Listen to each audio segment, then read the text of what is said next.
All right. Good morning, everyone. Welcome to Accuracy in America. I am your host, Don Irvine, joined as always by my co-host, Brian McNichol.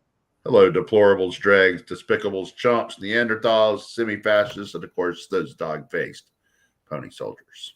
That's right. Okay. Well, I think we've survived the climate crisis, right? Heat wave over, back to normal. Yeah, I tell you what, I think that the heat of summer is broken here. I don't know that we will see any more 90-degree days, or at least Yeah, not very many. yeah. I'm curious about that myself. I mean, we've got what, high 80s this week or mid 80s. Mid 80s, lows down around 60. So That's really nice. that swimming pool water is going to start to cool off a little bit. Yeah. Yeah, it actually can be a little nippy at night as a result of that, but it's nice to be able to walk outside my house when I go to the gym in the morning. It's like, okay, we're probably at the level there where it drops a few more degrees. I might actually have to put a jacket on. Yeah, it was like down. It was like 59 or so last night here. Yeah, yeah, yeah. My wife loves this kind of thing. I mean, cooler temperatures and lower humidity make for a much more pleasant morning walk. So Yeah, it's good for her. But the mornings almost feel fall like as a result of yeah, that. absolutely. Yeah. That's So it's definitely September weather here, or September, October, yeah, early October weather here. right. That's what I was thinking. It's just like I think like it's August, but boy, it does feel kind of September, October-ish, in the morning, which is good because I think we've got a bunch of people coming over our house on Saturday, and I think I might need to cut the grass again so it looks decent. I'm like, if the temperatures are going to be in the 70s when I do that, that's a heck of a lot better than being in the 90s when I do it. Absolutely, I can take it out of you. The other thing is, before we leave this topic, okay, that was creating hysteria to force public policy change, right? Um, every summer somebody sets a temperature record. Somebody has a hot summer and their temperatures are unlike they've ever been before. Somewhere on Earth, that happens every summer, right? But like the whole eastern 2/3 of America had a or third eastern half of America had a cooler than normal summer. Canada has had a cooler. They've had wildfires, but because it's been cool and dry, they've had a cooler than normal summer. Last winter, China, Russia, U.S. mainland all had their lowest temperatures ever. Right now in Antarctica, they're having their coldest temperature, coldest weather in 10, 15 years. And the bottom of the world places that also gets really cold this time of year are having a really severe winter. So, when you say when you bring that up to people, they're like, but the overall trend. I'm like, okay, the overall trend has to include the places that aren't warm, right? I mean, there's some places that are hot, but the overall trend has to, we're all part of the overall trend. I think the thing is, someone told me this a long time ago, and the longer it goes on, the more I think about it is there's really no such thing as climate. Right? Climate is, there's weather, right? And you can say, I guess you could say, obviously the climate in Texas is hotter than the climate in Virginia. Okay, fair enough, right? But the idea that like these things happen as a result of climate change, and we need to, stop eating. John Kerry, I don't know if you saw this week, but he was actually talking about, agriculture is going to have to change. Agriculture is a third of the emissions. And so we can't have that third of the emissions. So, I mean, what are you talking about? In Ireland, they're talking about killing 150,000 cows because of their farts are global warming or whatever, right? I mean, that's ridiculous. Like, people are doing crazy nutbag things for something that doesn't even really exist, right? The whole thing is kind of a made up scam. So I don't know. It's yeah, no, I mean, you're right about that. I mean, it just this is this whole thing, this politicization, by the left, by these nutty liberals, environmentalists that, it's like around every corner there is some danger, right? Yeah, cows have emissions, okay, methane gas kind of thing. It's like, we've this country has lived like this forever. Yeah, and also all the other countries, right? We're Right? Yeah, fine. yeah. I mean, is India going to slaughter all their cows? Oh my gosh! Yeah, and it's like, people have to eat too, right? Right. People have to eat. You're going to have food for the people. And we've done a real good job, especially the last 50 years, of really cutting deeply into world hunger. Like when we were kids, it was a lot bigger problem than it is. And it's probably less than half the problem it was then, and we've done that by, we figured out a way to, produce it efficiently, truck it wherever we want it, and deliver it, make it useful to people, keep it refrigerated, all that. All those things are, it's stuff we've been doing in our country for a while, but it's new to the other parts of the world. So they're talking about, I mean, this is crazy stuff, and this is our climate envoy. He's I guess, ostensibly he's he's voicing administration policy. So does Joe Biden have it in for the entire, farm and agriculture industry in the U.S.? Somebody needs to ask that question. Yeah, it's like, like everything else that they have done. It's like, so you're forcing us into these alternatives, but you don't really have a good answer for the alternatives, because the alternatives aren't really all that good to begin with. They have their own issues. So, exactly what we're supposed to do. But I mean, I think you made a really good point here on this, on the whole food chain kind of a thing like that, because it did, I'm going through my memory, and I remember, being younger, when watching television, which I have watched way too much of in my life, the constant, the commercials about, help the hungry in the third Right. world, various countries. You really don't see a lot of that anymore. I mean, I think it goes to your point. I mean, we've made such strides and such progress. There are pockets, there are places in the world where there's still issues, for Oh, various absolutely. reasons. But by and large, we have made such significant strides, and we have been teaching, taking the methodology and teaching countries how to grow crops and grow food in their climates and their, under their weather conditions, and try to figure out how to change, how to take, non-arable land and still figure out a way to make that productive. Right. So it's, it's like a lot of things. We're never going to me, I'm not sure we're ever going to solve this stuff 100%, but we've made a lot of progress. Right. And, they complain about the carbon, right? First of all, there's no evidence that carbon is the control knob on the temperature. More carbon does not necessarily equal hotter weather. It may, but it may not, right? So it's not really what's controlling it. But the carbon is making it greener, right? The earth, it's easier to grow things here. It's easier to be productive with the land because of the carbon, the added carbon. Yeah, and that's part of it. I mean, it's just like there are, you can be this ardent environmentalist and say, all these things are bad for the environment, and it's going to, accelerate the end of the world and all this kind of stuff.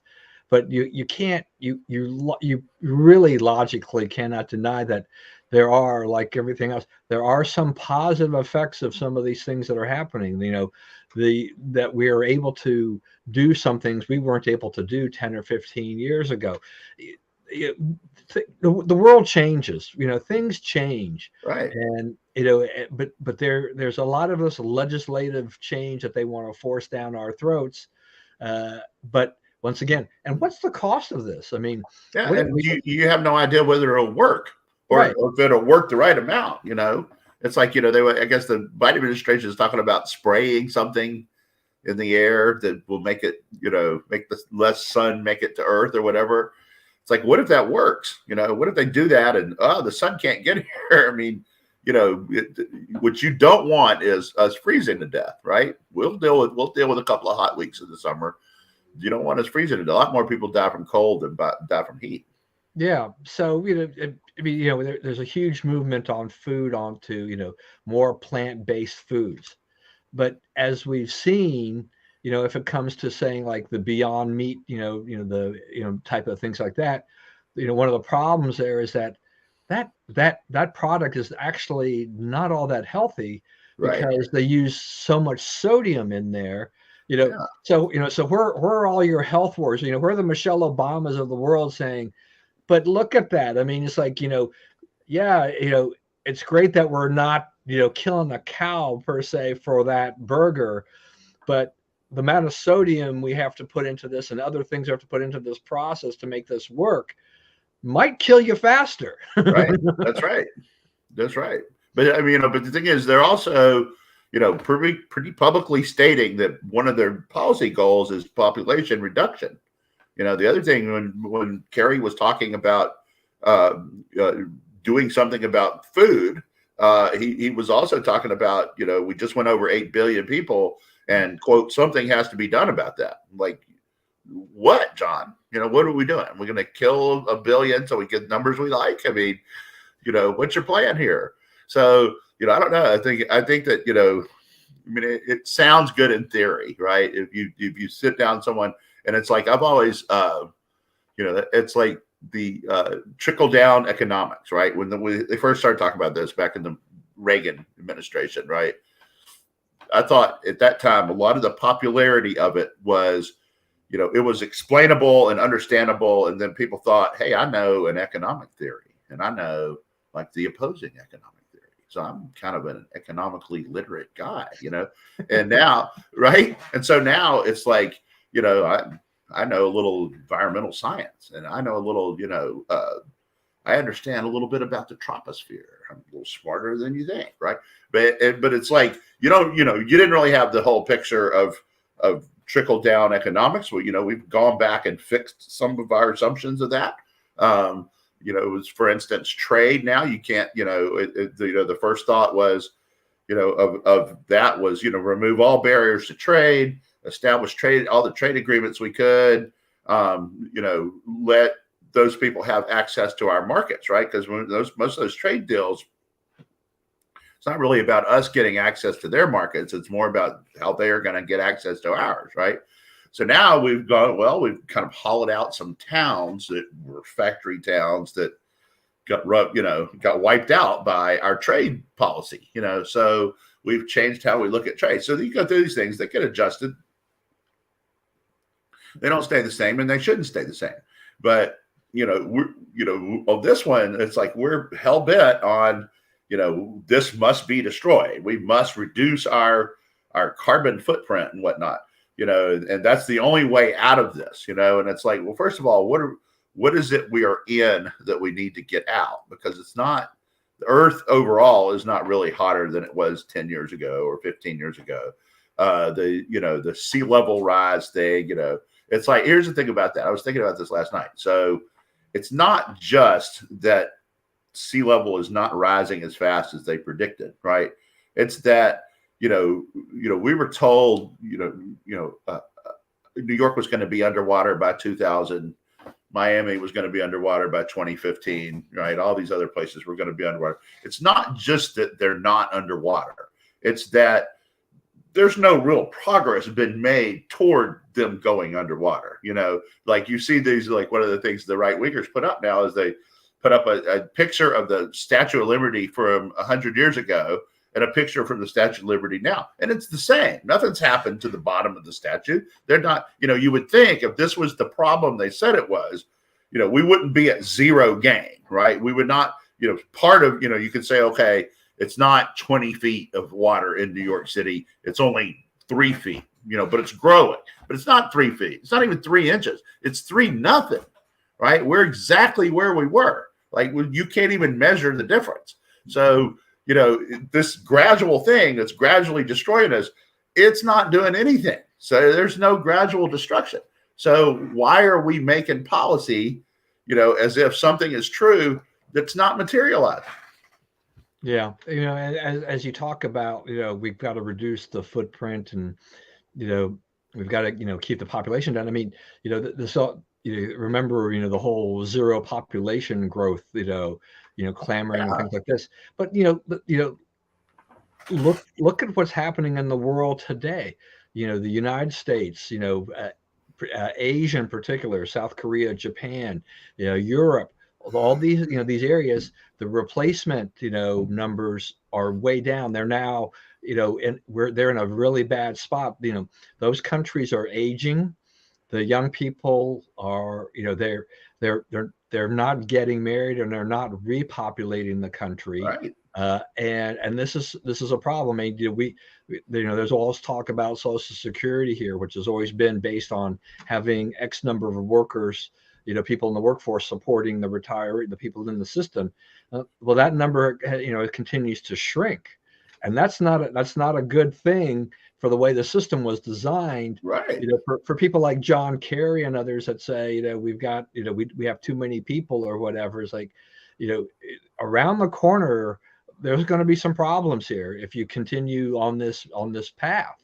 Right. And Japanese are already having big problems. They closed about half their schools in the last 25 years because, there's no one to go to them. There's, they're losing youth population. I saw you had on your list. There was a study that said boys are more conservative and girls are more liberal. A high school study. High school, right? So, I saw one a couple weeks ago that said that the people coming out of high school now are the most conservative cohort in the last 30 years.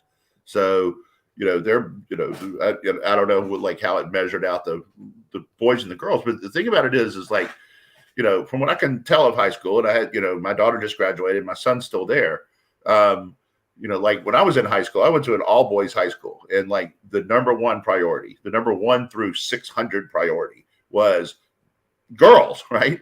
So, it's like, how do we get noticed since we don't go to school with them, and sure enough, like school ended at 2:10 for St. Vincent's, which was the girls' school up the street, and 2:15 for us. So guess what? The driving time is about 5 minutes. And when you would get out, sure enough, we were noticed by girls just ambling by the school in their cars, right? So, but high school was, trying to get noticed and get dates, and, that doesn't seem to interest them much anymore. The whole courtship ritual of high school, it's like, the things that happen with the homecoming courts, right? Because it used to be, the quarterback's dating the homecoming queen, and, all that was like, that was part of high school, was these MAGA, I don't want to say mega couples that, came about and so forth. One of our queens, or maybe she wasn't the queen, she was is married to our quarterback from when I was in high school. They got married, pretty soon after high school. I think they went to college and got married while they were in college, and are still married. So, it did happen back then, but, now there's no, like it doesn't seem like it's a big deal to be the quarterback anymore. It doesn't seem like, it's not 1 through 600 priority of the boys anymore to meet girls, so, the girls are less of a priority. So, the girls their bargaining position has changed, right? Because boys are not seeking them out the way they were. And, I think porn has a lot to do with this too. Boys watch the porn. They lose that, like, that girl's paid to say yes to all that, right? She won't necessarily do it without the money. So, you're going up to some girl and, giving the same kind of commands, she's like, well, I'm not a prostitute and I'm not interested in you, so like the whole, talk to them a while and get closer and then ask them for a date, blah, blah, blah. That's not getting modeled enough for people to understand how to do it. Right. The ritual has changed completely. You wouldn't recognize it. Yeah, there's so much that goes into all of that. I mean, I think, social media has created a different kind of culture. I mean, for teens, I mean, they really don't know the people on social media unless they know them through their high school, Right. whether or not these people are really real or not. I mean, how much of this, these predatory things have gone on there. Parents, that you've got to be very careful these days. The world is really different, but I think you're right. I mean, you don't see, or at least I don't see, evidence of a lot of the high school, sweetheart courtships, winding up in marriage. I don't see a lot of those, period. You've got some people dating in high school, but I guess it isn't like it was, back in the day, as we would say. It's just very, very different. And the guys will do stuff together, the girls will do stuff together now, and right. Or there's these big groups where right, there's dozens of them. But that's right. I mean, that's sort of borrowing from an old idea, but it's not the same. Drinking down in high school, drug use, illegal drug use down in high school, teen pregnancy way down. But Yeah, I think yeah, that's right. That's quite possible, Jill. Uh, uh, uh, all that stuff is down, right? When we were in school, it's like we got to do something about the drinking, drugs, and teen pregnancy. Well, it's been done, but I'm not sure we're in better shape. Yeah, I mean, now people, I mean, kids that were old enough to drink, or even those are maybe not, they would find a way to sneak into places, underage drinking and stuff like that. Nowadays, there's so much of this clubbing, culture that goes on and all this kind of stuff. It's kind of mind blowing for me to see, how different things really are.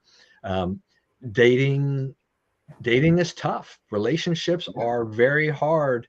I mean, I see enough of this with those young missionaries that I spend a heck of a lot of time with over an 18-month to 2-year period. When they're done and they go home, some of them have boyfriends or girlfriends waiting for them or whatever. They've rekindled that relationship now that they're back home. But a lot of them, it takes them a while before they find their footing and find the person that they want to marry and stuff like that.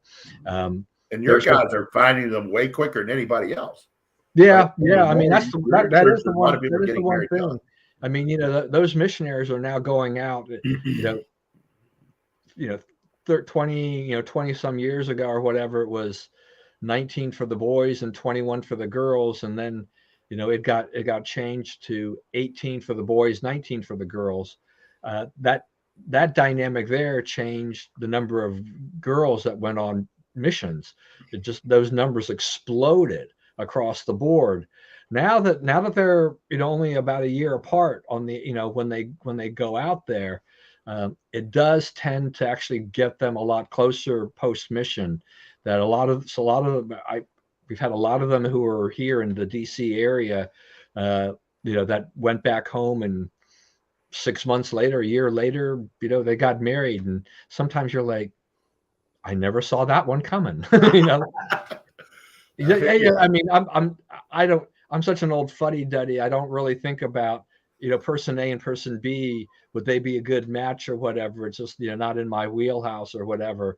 But I mean, look, they're young people. There's going to be, sometimes the girls and guys see certain things, and they also get to see certain qualities while they're out there because because of the rules that they're under, are pretty strict. And then you never know how that's going to go.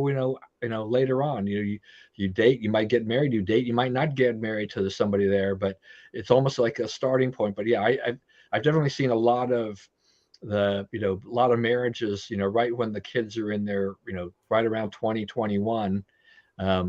That's that there can be some challenges getting married that young, but if they share the same belief structure and some other things, they have other support systems in place, they make that work. I don't really know of many, if any, divorces, even though that they got married at a very young age.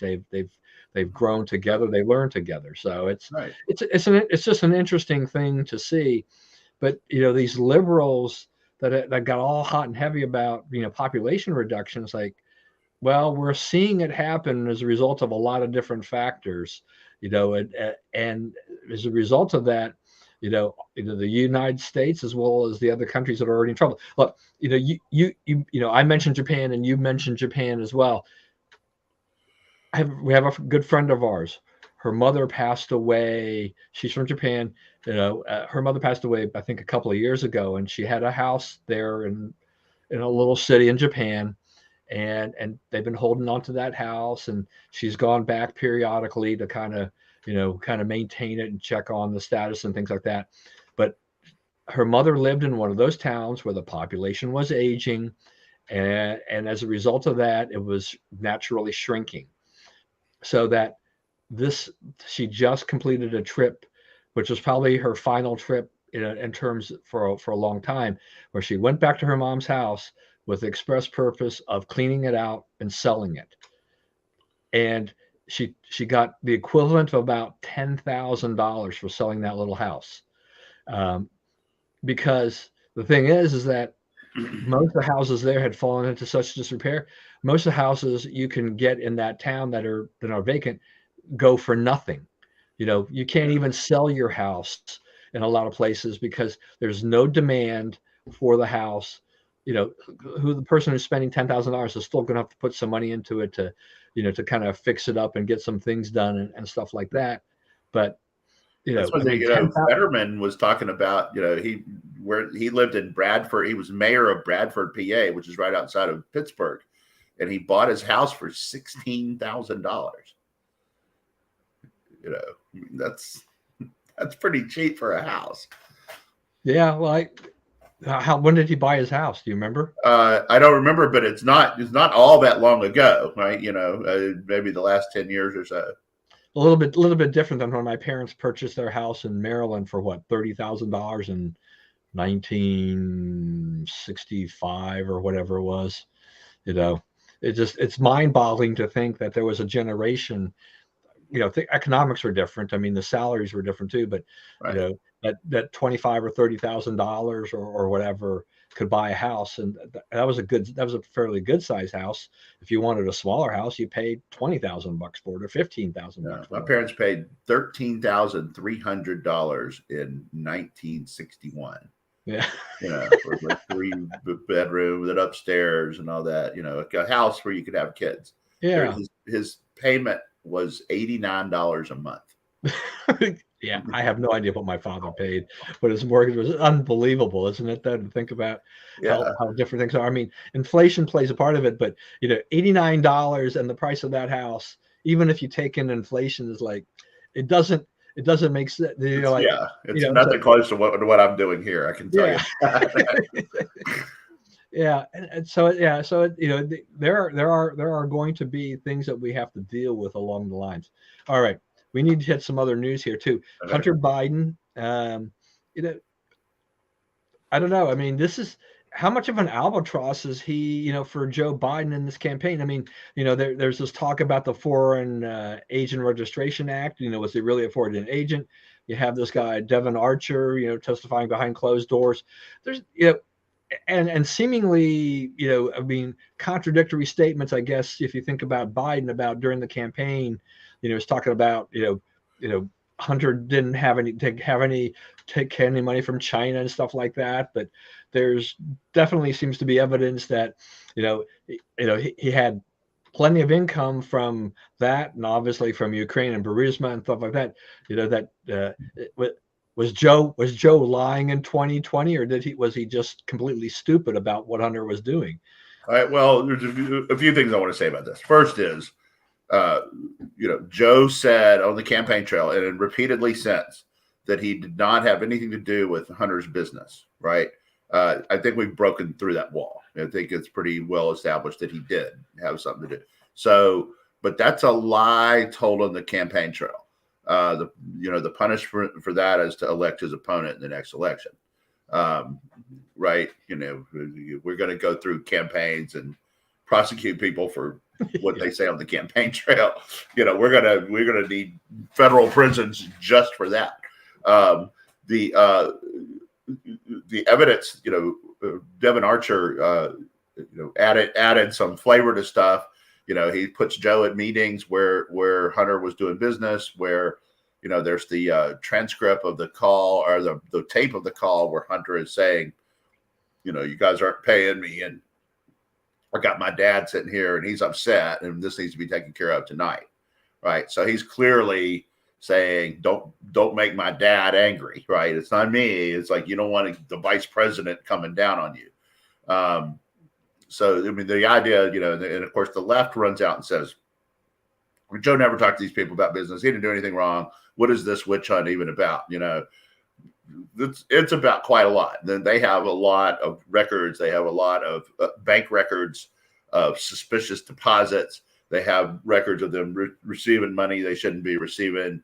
They have a lot of explaining to do, but their strategy is to just say, this is all nonsense and a witch hunt and all this stuff.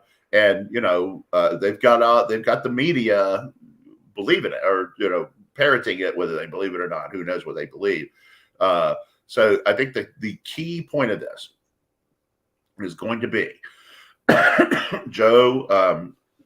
There's the famous tape of Joe talking to the Council of Foreign Relations, where he says, he told the government of Ukraine if they didn't fire the prosecutor, they weren't going to get $1 billion aid package from the U.S. And they said, you can't do that. You're just the vice president. And he's like, call him. You can call him and ask him. Which is important because that means that Obama knew what Joe was going to do that day, right? Which is another thing we could go back and ask about and find out about later on. But it looks like Obama. I read something yesterday. Somebody said Obama was letting Joe do this stuff because he assumed Hillary would win and Joe would retire and Joe would have a nice little retirement fund, right? So, which does fit, check all the boxes, right? It doesn't. There's no evidence that says that's wrong. But anyway, so they go off and they fire a prosecutor, right? So the question is, the relevant question is that prosecutor, was he fired because he was looking into Burisma, which is the energy company that Joe was looking at? Hunter and Devin Archer were both on the board of. Or was he fired for not prosecuting, for refusing to prosecute? That's what Biden claims. So they didn't, we got him fired for refusing to prosecute. Well, now you have evidence and some documents saying, no, he was fired because he was prosecuting. He was trying to get at this. There was a list somebody put out last night or the night before. He was the third prosecutor fired for looking into Burisma. All three replaced by prosecutors who came in and said, I see nothing wrong here, no charges, and moved along. So, the problem is, for them is you're going to have to come up with that person who says, yes, Shokin was fired for not, because he was going after Burisma. You turn that fact, you make that obvious. Joe's in a lot of trouble. They're pretty close to having the votes to impeach him now. So the assumption is, Democrats control the Senate. You have to get the 2/3 to remove. They'll never remove. And I don't know about that because for a couple of reasons. One is, unlike Trump, where, they're cobbling together laws, they're using statutes in ways that were never intended to be used to concoct crimes to charge him with. This is fairly clear cut, right? It's bribery. We delivered policy outcomes. They gave money.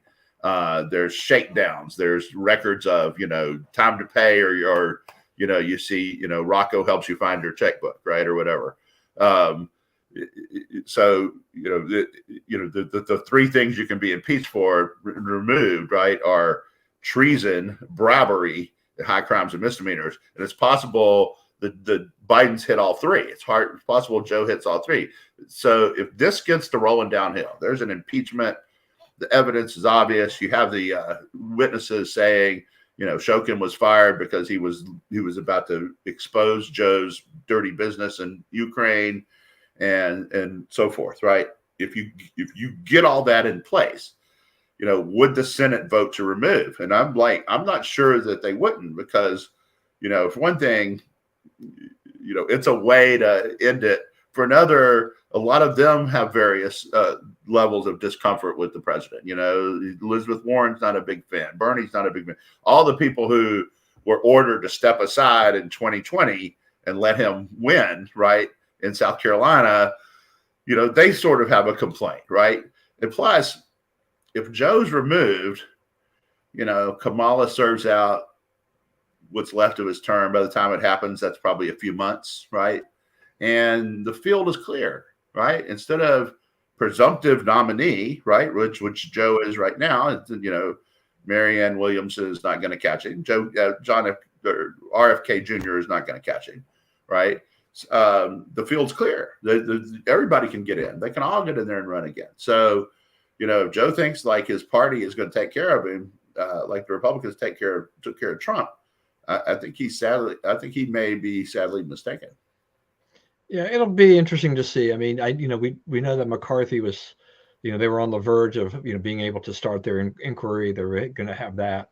I do think politically, I mean, as you get closer to the election year, I think there's some risks for the Republicans doing this, because I mean it does look like it's a political type of a thing like this. I love how they would, but the Democrats went after Trump in year 3 of his, after the Mueller thing blew up for the first 2 years. They spent year 3 on the Ukraine call and year 4 on the last impeachment. So they sort of hurt themselves on that one. Yeah, I mean, the Democrats didn't do themselves any favors with their impeachment thing, because I mean, for them to go out and call all this stuff a witch hunt is kind of laughable, because that's all they did was witch hunt during the time that they had control of Congress. So but once again, goes back to what you were saying. You said many times, elections have consequences, right? Those in power can do this, and there's nothing legally wrong with that. I mean, they have the power, they have the votes, they can go and they can do that. They can abuse their power, they can do all these crazy things. Republicans will have to wait and see exactly how this could the Senate, take him out. I think what you said, it has to really roll downhill, and it has to be, it'll have to be a huge boulder rolling downhill and picking things up here, because I do, the Democrats in general are pretty unified. I mean, they stick together, because I am not convinced, unless you have this overwhelming evidence of things that that they can't deny, that even you get all the Republicans voting for it, because I still think you still have a few Republicans to me that are a little bit I think there's 5 that they're worried about. Yeah, so can they be offset? So I think that that's definitely a the 2/3, very very tough hill to to climb.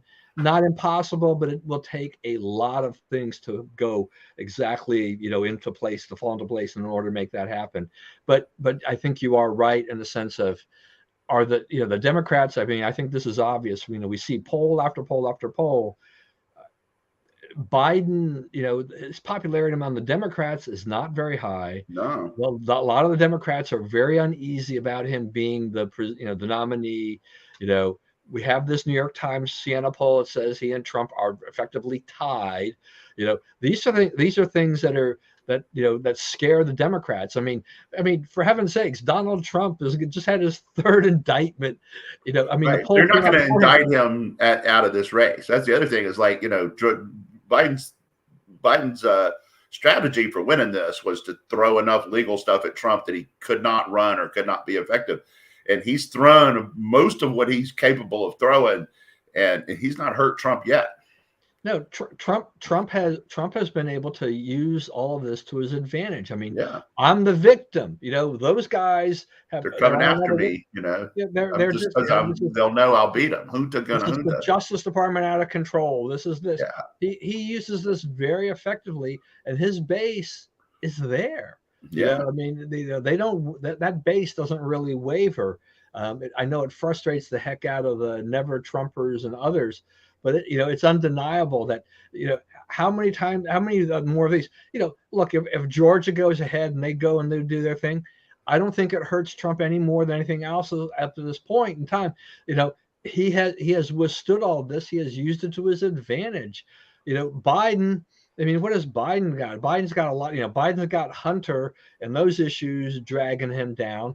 He's got all those other questions around his involvement because of that, and he's got Kamala, who can't seem to talk, to string 2 or 3 decent sentences together without people going like, "What did she just say? What is she doing?" There's a big campaign on their side to say hey, she's gotten to be pretty good at this. She's a good speaker. Yeah, I And mean, it's like who they wanted her to debate somebody the other day. well, I mean, Sanders. DeSantis has challenged her to debate on the curriculum in Florida, Yeah. and she's like, I'm not going to do this because the truth is already out there, known and stuff like this. But to me, this is You it's would not get the floor mopped with you. That's the right. problem. Look, I mean, this is obvious. I mean, there's no doubt that people around her is like, Yeah. you do not, Yeah. go Think of on some and reason to debate with say Ron no and do DeSantis, it now. okay? Considering how she can't string these sentences together, is that the last thing you want to do is have her debate something on any Right. kind of substance level. Have Whatever to you think on think her about the feet. curriculum, she will not be able. She will just get destroyed. Yeah. And it's obvious. I mean, I can't remember the name of the reporter that had that interview with her, and threw up the question from ABC about, her ratings. She's not exactly very popular, and her retort was like, "There are polls that show that I'm very popular," or something to that effect. I'm like, I want to see those polls and who they were conducted by. Yeah. Your mom does not count as a poll. Yeah, right. The family poll. your staff poll or something Right. like that, or whatever. Well, I mean, she wouldn't do well on that one. Neither would Biden either. That's the other thing is, there's a couple stories lately about, they're trying to soften the blow of Americans are starting to realize that Biden, he's 80 years old. He's declining some. There's some decline on him. And he's gotten to where he forgets where he's going and what he's supposed to do. And they're sort of having to take care of him up there, to a greater degree than they want to let on. And, but when he gets mad, he just goes off on people and curses them into the ground and all this stuff. And so, there's a lot of unrest up there now, and they sort of try to stay away from him because he's volatile. Yeah, I mean, look, you've got two guys that are very close in age, and there's no doubt that when you watch Joe, there's some definite issues there. But if we have Trump versus Biden in a rematch, and you start bringing up, if you go down that path about mental acuity, just the ability, the cognitive abilities, then you're basically forced to either vote for Trump or some third party person, or sit it out or whatever, which is fine. Yeah, too. right. Yeah, because if you hate, I mean, I've said many times. I mean, I'm not a huge fan of Trump. But look, I mean, Trump is, as unhinged as he can be and as crazy as he can do things, he's still, he's not, he doesn't show any signs that he's got a mental disability. Yeah, he's on the Right? he's on the ball mentally. He's as sharp Right. as he's ever been, and that's not true of Biden. They cannot argue that it is. I thought a big factor in the 2020 race was before the first debate. There was all this talk on our side. This guy's going to get up there and spit all over the stage and fumble and mumble and not remember his name, and then he got up there. Biden got up there, and there was a couple of times where it was like, ooh, but for the most part, he gave cogent answers to the questions and responded appropriately and talked when he was supposed to and didn't talk when he wasn't supposed to and so forth. And Trump did, right? Trump got into interrupted him and so forth because Trump wanted to force one of these moments. He was trying to get Biden to panic and show what he doesn't know, basically, But I mean, now can they do that again? Could he go 3 debates with Trump without losing his place and mumbling and saying things people don't understand? I don't know. I mean, look, Trump doesn't even have to push him that hard, or whoever the Republican nominee won't have to push him that hard, because Biden on his own is somewhat self-destructing. Right. He's having a problem even following the script, right? So it's not hard to conceive that even with things going on there, and the thing about a debate is that you've got your talking points and things that you want to discuss, but you're going to be asked these questions. And you don't have a teleprompter with the answer spitting it back at you. You actually have to answer this. The amount of decline, I think that I think is pretty obvious to most people with Biden in these last few years is pretty stark. And so, debates are a huge, danger for the Right. Democrats on this. Is That's that right. you're not putting your best candidate, forward if you're putting Biden on stage in a debate. Right. And they Trump. would love to get out of it in a way that also gets them free of Kamala, Yeah, right? And impeachment does fit that bill. It's an ugly way to go, and forevermore, the only president removed is a Democrat, blah blah blah blah blah. But it does clear the field for the other people, right? yeah. It Look, does I mean, take care of the problem. right. I mean, look, with even with Kamala, um, the when she has, I mean, they'll have at least one vice presidential debate type of thing like that. Whoever winds up on, being the VP nominee for the Republicans, unless you get somebody who's really, just green, just about anybody will be able to take on Kamala and destroy her. The thing now is that, Biden and Harris, they also have to run on their record, right? And that's also another problem for them. I mean, they have got so many challenges ahead of them.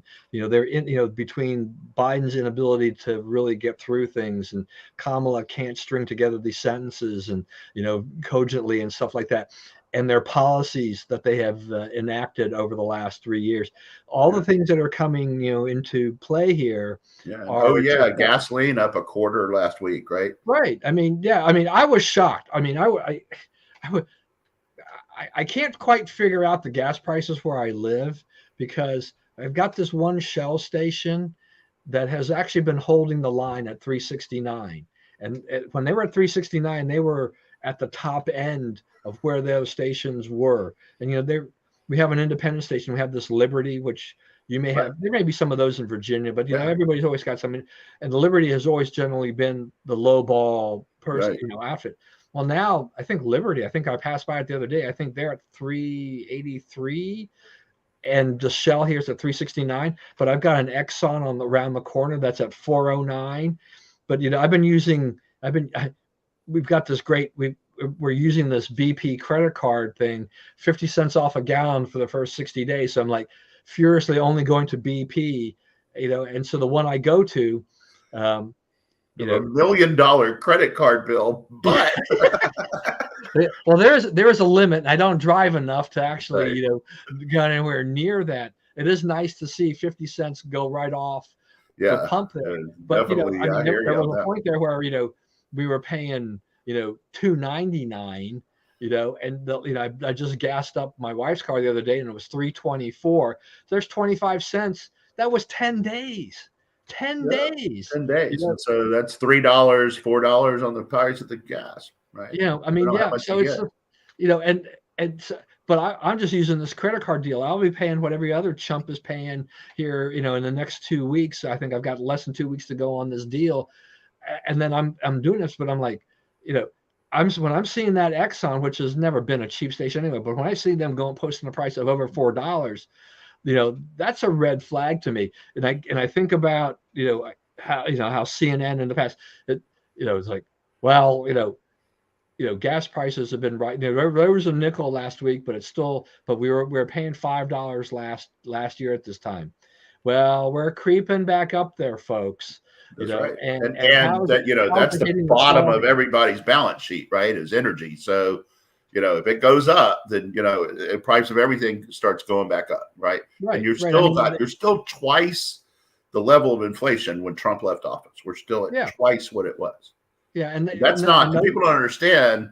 It's like, inflation is just the rate at which it's going up this month, right? right. It's not, the thing that went up last month and the month before and back when it was 9%. We're still paying all those, right? It's supposedly like 27% higher groceries now, and gasoline is, of course, about 50 or 60%, and then going up 70% maybe higher than when Joe took office. So I mean, he doesn't really have an economic story to tell. The polling, like you mentioned, he's 40 in one, 39 other. I checked Rasmussen this morning; he's at 47. So, who knows where that is? Generally, Rasmussen is that they are more whoever's president's going to get a little higher rating from them than some of the other polls, just however they do it or whatever. Yeah, so I know we're still early in this whole process and everything like this, but yeah, I mean, I think there are probably plenty of jittery Democrats looking at this team, thinking like this supposed dream team from 2020, where they thought they could get they'd get Kamala, just sliding in there after Joe was done. She's a huge liability for them too, and they now have two huge problems going for them in 2024. I mean, it wouldn't really take a complete implosion by the Republican nominee to lose this thing at least on paper, it seems at this point. I mean, the Republicans have got we saw the fundraising numbers from the PACs. DeSantis and Trump are they brought in some pretty big bucks, and Tim Scott. I mean, you've got Tim Scott. I mean, Burgum didn't. He put some money into his own campaign, but he's picked up some large checks. And hey, look, I think I told you. I think I did my Doug Burgum thing. I sent them $1 from me. I sent them $1 from my wife, and they sent us a link for a $20 Visa card.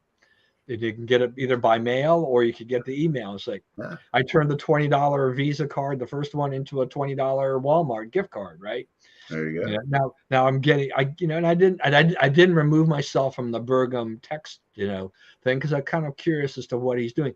He's willing to spend money to stay in this thing and be a part of the conversation.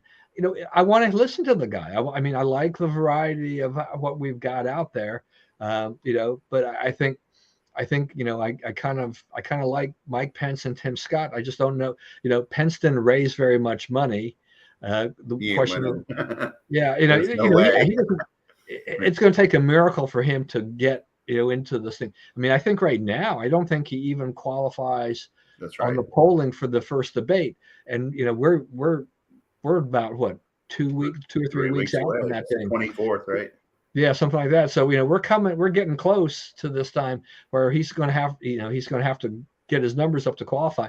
If you're not on those debate stages, you're in trouble because the bar isn't really all that high. I mean, Burgum has been smart, and this guy, what's this guy named Perry Johnson? He's he's doing a $10, gas card for $1 contribution. I mean, I until the FEC says you can't do it, smart way of doing it, to go ahead and try to bring your donor numbers up, and then you got to figure out the polling and these other things. Is Christie Has Christie made it, or do you know?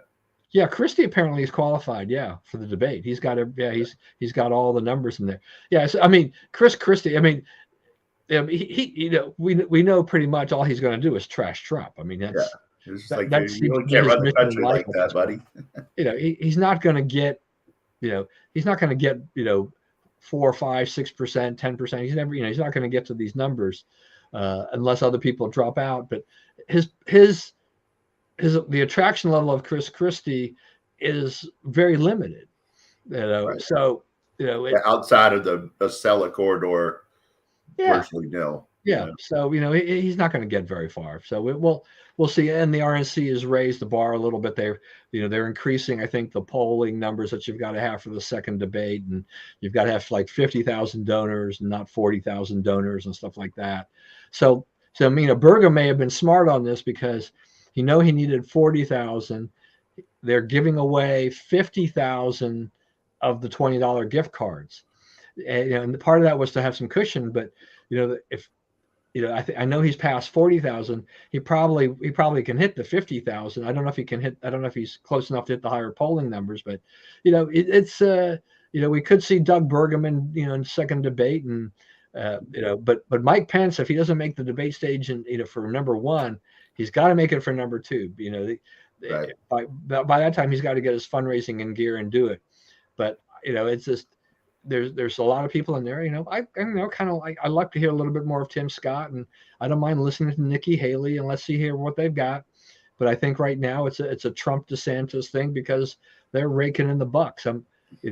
But Trump's PACs, now part of their problem is like they've had to spend a ton of money on legal fees. Right. which is part of the Biden plan, is to Yeah. lead the campaign. But I don't know how much campaign money Trump actually needs, right? Because he's got some money and he's got a plane, and everywhere he goes, there are, zillions of people waiting to see him. So, I don't think advertising per se is a huge problem. The thing that they need money for is the RNC needs money to build out the organization, to make sure that we're watching every poll, and we're as into ballot harvesting and all that as the other side.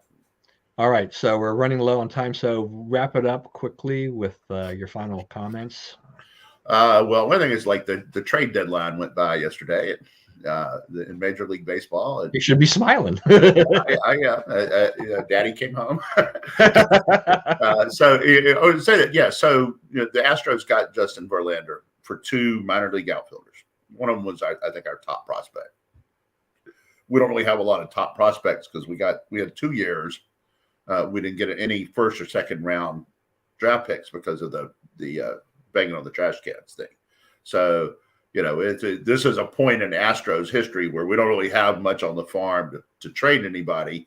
And so we got him. We got a top right flight reliever for a minor league catcher. So, we did pretty good at the trade. Like Dana Brown, who was here, worked for Rizzo for a long time, is now our general manager. Did a really good job of getting us those 2 pieces. But I think the story here is not really us; it's the Mets. So the Mets have sold probably 6 of their top 7 players in the last 3 or 4 days.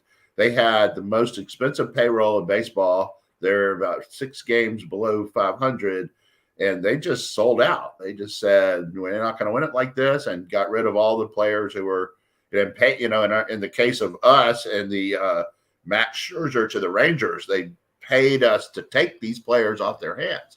So they want done with it, and they're going to start from scratch. If I worked for the Mets in any capacity right now, I would not view myself as having a whole lot of job security. Yeah, interesting trade deadline, and we'll see there. I mean, I think the Astros are likely to take the AL West. I think they can. They're about half a game behind the Rangers, and the Rangers are good, but I think the Astros, once they get all the rest of their players back, are much better. Right. It's what Magic Johnson called winning time. Yeah. This is it, and we've got 2 months here. So, all right. Thank you, everybody, for joining us again. Hope you enjoyed the discussion. As always, please stay safe and stay well. Remember, we live in the greatest country in the world, and do not tell you otherwise. And God bless America, and we will see you again next week.